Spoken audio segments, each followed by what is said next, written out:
자유한국당 황교안 대표가 좀 광주 5.18 기념식 이번 주 토요일 날 열리는 거죠. 예. 참석을 하겠다라고 예. 했습니다. 이게 논란이 되고 있다라고 제가 아까 말씀드렸는데 예. 논란이 되고 있는 이유가 뭐라고 보십니까, 이 의원님? 일단은 한 당의 대표께서 광주 5.18 기념일 참석하겠다는데 논란이 되는 것 자체가 참 제가 봐도 가슴 아픈 일입니다. 그렇죠. 어찌 보면 당연한 일인데요. 네. 근데 황교안 대표님 같은 경우는 이미 광주 한번 가셔가지고 좀 곤혹을 치르셨어요. 네. 근데 그 치르게 된 게 제가 볼 때는 그렇습니다. 광주를 이해하지 못하셨다, 이분이. 그냥 정치인이 가서 좋은 말 몇 번 하고 오고 그냥 장외투쟁 연장선에서 가신 것 같은데 그렇게 갈 수 있는 곳이 아니었다라는 생각이 들고, 왜냐하면 황교안 대표님 개인한테 묻는 것은 아니지만 자유한국당 그 5.18과 관련해서 광주 시민 입장에서 보면 자유한국당이 좀 풀어야 될 몇 가지 숙제들이 있다. 근데 그와 관련해 가지고 다 숙제를 다 못 하신 상태에서 광주에 오셔서 이렇다 저렇다 얘기하시는 것에 대해서 그것을 이해를 못 하시는 거죠. 네. 그런 면에서 보면 그 중에 하나가 제일 큰 게 사실은 그 진상규명입니다.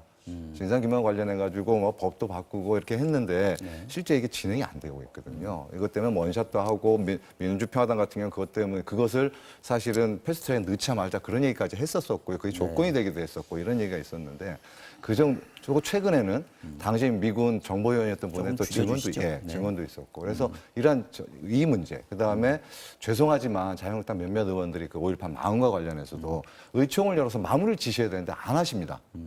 지금 제가 알고 있는 자유한국당 내규에 따르면 의총을 열어야지 확정되게 돼 있거든요. 이렇게 몇 가지 본인들이 마무리 짓고 결단하셔야 될 상황들을 안 하시고 오신다고 하니 광주 시민들이 황교안 대표님을 반갑게 맞기 너무 어렵습니다. 저는 오히려 광주 시민들이 황교안 대표님을 반갑게 맞으실 수 있도록 황교안 대표님께서 하실 일을 좀 하시고 오셨으면 좋겠다라는 생각을 하고 있습니다.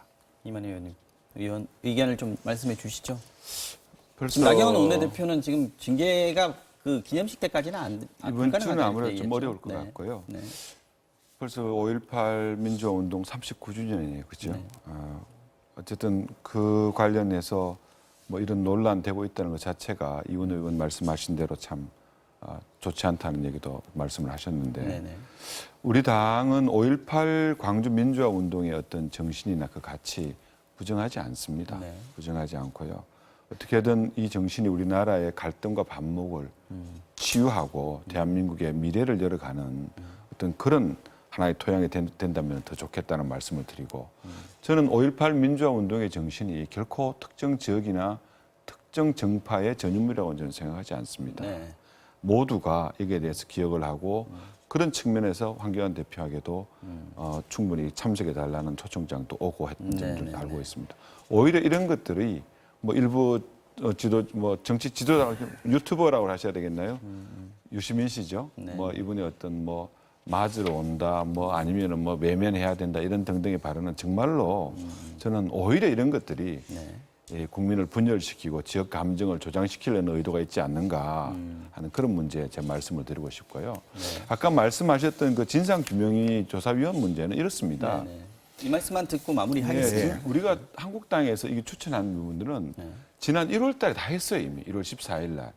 했는데 한 달 동안 이거 추천할 때 어떻게 하냐면 우리가 국회 사무처에 명단을 제출하고 사무처에서 검토를 거쳐서 국회의장 명의로 우리 당 추천위원이라고 보내는 겁니다. 네. 그러니까 충분히 자격이 있다는 사람으로 해서 보낸 거죠. 네. 그리고 한 달 후에 그러니까 이제 그때 당시에 이제 망원 얘기가 나온 거죠. 그게 겪고 난 다음에 한 달 후쯤에 갑자기 별다른 이유 없이 자격 요건이 없다는 그 한마디로 청와대에서 거부권을 행사해버린 거예요. 네.